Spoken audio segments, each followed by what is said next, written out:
Olá, olá a todos, bem-vindos a mais um CPD, um capítulo por dia, nossas doses diárias de leitura e reflexão na palavra do Senhor. Nós estamos continuando a nossa reflexão e meditação no livro de Gálatas, carta do apóstolo Paulo aos Gálatas, e hoje vamos ler o capítulo de número 4 e dessa vez vamos ler na nova versão internacional que diz o seguinte: digo, porém, que enquanto o herdeiro é menor de idade, em nada difere de um escravo, embora seja o dono de tudo. No entanto, ele está sujeito a guardiões e administradores até o tempo determinado por seu pai. Assim também nós, quando éramos menores, estávamos escravizados aos princípios elementares do mundo.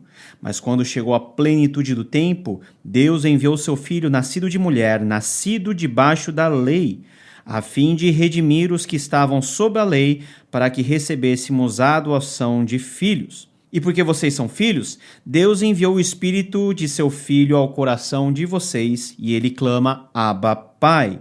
Assim, você já não é mais escravo, mas filho, e por ser filho, Deus também o tornou herdeiro. Antes, quando vocês não conheciam a Deus, eram escravos daqueles que por natureza não são deuses. Mas agora, reconhecendo a Deus, ou melhor, sendo por Ele conhecidos, como é que estão voltando àqueles mesmos princípios elementares fracos e sem poder? Querem ser escravizados por eles outra vez? Vocês estão observando dias especiais, meses, ocasiões específicas e anos. Temo que os meus esforços por vocês tenham sido inúteis. Eu lhes suplico, irmãos, que se tornem como eu, pois eu me tornei como vocês. Em nada vocês me ofenderam.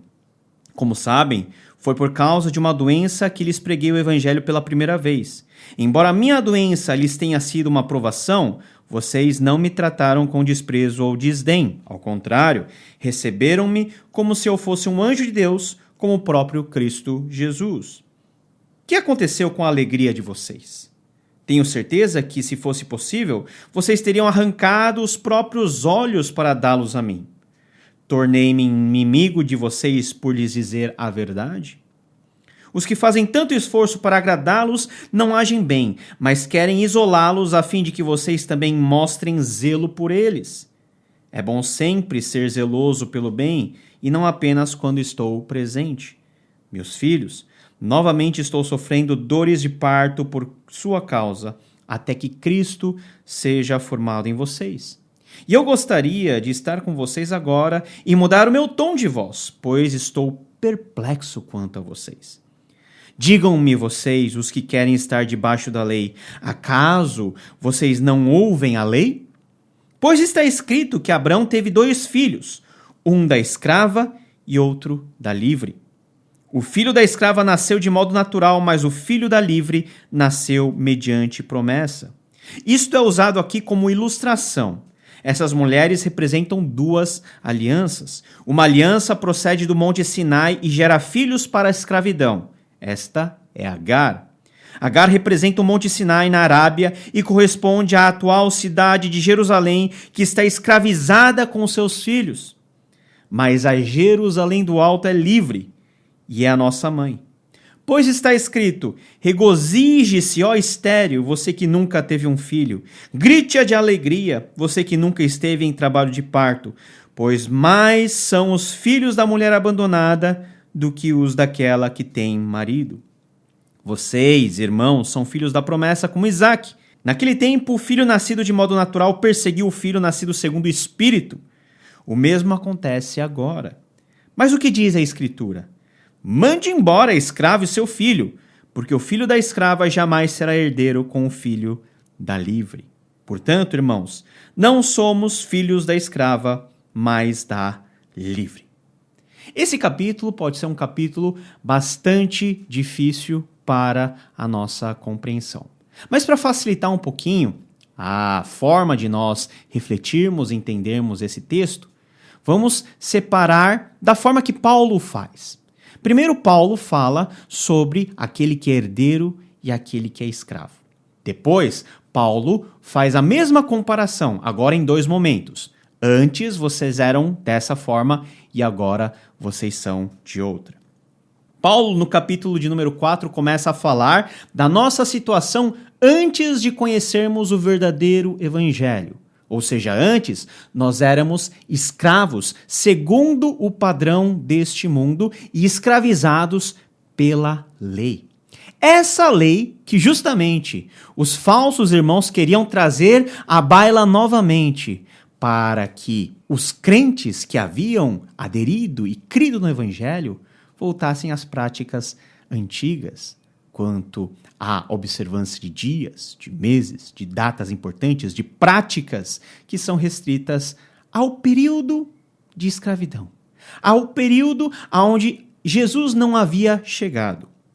Mas passado esse tempo de escravidão, e quando Jesus veio, e Paulo diz que quando veio a plenitude de Cristo Jesus, o evangelho da liberdade foi revelado, e nós que antes éramos escravos da lei, do pecado, agora nós fomos redimidos por Jesus, ou seja, comprados de volta por Jesus, para nós sermos o quê? Filhos, adotados como filhos, de forma que o Espírito Santo que agora passa a habitar em nossas vidas, nós que somos crentes, é o mesmo Espírito que testifica dentro do nosso coração essa filiação, de maneira que nós podemos chamar Deus de Pai, Abba, Pai. Abba é a forma aramaica, semítica, hebraica de se dirigir ao Pai. Nós podemos chamar Deus de Pai, porque esse é o status que a graça de Deus em Cristo Jesus nos confere no momento em que o Espírito Santo passa a habitar dentro de nós. E assim, o nosso status muda radicalmente. Nós deixamos de ser escravos e passamos a ser filhos, e por sermos filhos, nós passamos a ser herdeiros junto com Jesus, herdeiros de Deus. Esses dois momentos são, então, muito importantes. E Paulo, a partir do versículo 8, ele vai intensificando essa comparação. Ele vai dizendo, olha, antes, quando vocês não conheciam a Deus, vocês eram escravos. Não do verdadeiro Deus, mas de deuses que não são deuses, dos falsos deuses, dos padrões desse mundo. Mas agora, uma vez que vocês conhecem a Deus, vocês são filhos, vocês são livres, vocês são herdeiros. E como é que vocês, sendo agora filhos, querem voltar a ser escravos? Querem voltar às práticas antigas da escravidão? Vocês estão observando dias especiais, meses, ocasiões específicas e anos. E o apóstolo Paulo, ele expressa um sentimento muito íntimo dele. Eu temo, versículo 11, que os meus esforços por vocês tenham sido inúteis. Paulo chama novamente a casa em ordem. Fala assim, pessoal, vamos lá, aprendam comigo. Quando estive no meio de vocês, embora doente, eu preguei o verdadeiro evangelho e vocês aceitaram esse evangelho com tanta alegria, mas o que está acontecendo hoje? Vocês parecem que estão enfeitiçados por um evangelho que eu não preguei a vocês, um evangelho falso, um evangelho que quer escravizá-los novamente e tirar-lhes esse status de filhos, herdeiros, livres por meio de Jesus Cristo. E é por isso que Paulo, ele chega a falar no versículo 19 assim, meus filhos, novamente estou sofrendo dores de parto por sua causa, até que Cristo seja formado em vocês. Esse é o coração pastoral de Paulo. Esse é o coração que deve ser de todos aqueles que são chamados para cuidar do rebanho de Jesus Cristo. Gerar em suas ovelhas, gerar no povo de Deus Cristo. Novamente eu estou passando por essa dor de parto, porque uma vez lá atrás eu passei ao pregar o evangelho a vocês, mas agora que vocês parece que estão longe, dando ouvidos a outras coisas e a outras conversas, agora eu tenho que falar para vocês novamente desse evangelho.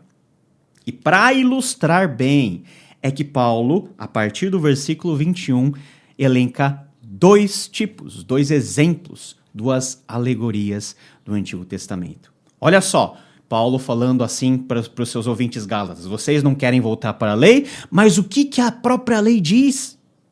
A lei não diz que Abraão teve 2 filhos, mas como eram esses 2 filhos? O primeiro filho é Ismael, filho de Agar, e Agar era o quê? Era escrava.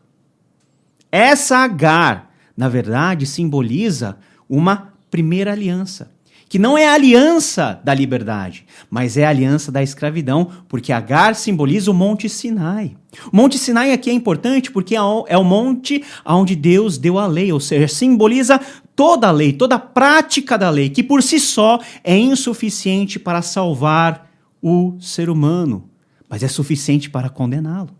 Agar é esse exemplo de escravidão, e o filho de Agar, Ismael, por mais que ele tente ser o filho da herança, ele não poderia ser, porque o filho da herança deveria vir de quem? De Sara. Enquanto Agar simbolizava o Monte Sinai e a antiga Jerusalém, ou antigo judaísmo, a antiga forma dos judeus se relacionarem com Deus baseado na observância da lei, nas obras da lei, agora Sara, ela simboliza o novo status que nós temos em Cristo Jesus por meio do seu evangelho, simboliza a Jerusalém do alto, que é livre e que é a nossa mãe. Paulo conclui dizendo o seguinte: olha, vocês não foram chamados para serem filhos da escrava, mas vocês foram chamados para serem filhos da livre, ou seja, de Sara. Ismael nasceu de forma natural da sua mãe Agar, que era escrava, mas somente Isaque é o filho da promessa, porque nasceu segundo a promessa de Deus. O que vocês querem escolher? Ó Gálatas, Paulo complementaria. Vocês querem continuar a ser escravos? Ou vocês querem ouvir novamente o verdadeiro evangelho? Esse evangelho que liberta e ser filhos da livre. Ser filhos verdadeiros pela fé de Abraão. Não mais aprisionados pelo medo que a lei nos impõe, mas aqueles filhos que têm o Espírito Santo dentro de si, que testifica que Deus é o nosso Pai, e nós, uma vez remidos e lavados pelo sangue de Jesus Cristo, somos convidados a viver uma vida de liberdade. Uma vida que é o fruto, o cumprimento da promessa que Deus outrora fizera aos nossos antepassados. Naquele tempo, o filho nascido de modo natural perseguiu o filho nascido segundo o Espírito. Não era mais ou menos o que estava acontecendo dentro do contexto da igreja da Galácia? Os falsos irmãos tentando, de alguma maneira, sufocar aquilo que Paulo havia pregado. E Paulo se levanta contra isso e questiona essa insensatez dos Gálatas. O que diz a Escritura? Mande embora a escrava e o seu filho, porque o filho da escrava jamais será herdeiro com o filho da livre. Portanto, irmãos, não somos filhos da escrava, mas da livre. É para a verdadeira liberdade que Jesus Cristo morreu por nós, cada um de nós que somos crentes. Meu amado irmão, irmã, pode ser que você esteja vivendo, mesmo dentro do cristianismo, uma prisão, um esquema de escravidão, onde você é acuado a cumprir regras e preceitos, que faz com que você caia na ilusão de que, por fazer aquilo, por você doar-se, por você ter os seus méritos diante de Deus, você pode ser justificado e pode ser salvo, mas a palavra de Deus nos diz que não há mérito humano que possa nos tornar justos diante de Deus. Na verdade, nós estamos vivendo como escravos, mas Deus quer nos libertar para a verdadeira liberdade, uma vida centrada em Cristo, no seu Evangelho, onde o Espírito Santo nos testifica que somos filhos de Deus. Você tem experimentado essa liberdade? Ou você está ainda debaixo do tacão da opressão de uma religião que te aprisiona, que te encarcera? Deus quer te libertar. Jesus traz liberdade a você nesse momento. Basta você crer nele. Basta você crer no seu evangelho. Basta você confessá-lo como Senhor e Salvador da sua vida. Que Deus, o nosso Pai, por meio de Jesus Cristo, possa nos alcançar com graça, para que nós não sejamos filhos da escrava, da antiga forma, do Monte Sinai, do outrora, mas que nós sejamos filhos da livre, filhos da promessa, filhos gerados segundo os propósitos de Deus, filhos espirituais de Abraão, filhos verdadeiros de Deus, co-herdeiros com Cristo. Que Deus nos abençoe. Nos vemos no próximo episódio com o capítulo número 5 de Gálatas. Até lá. Tchau, tchau.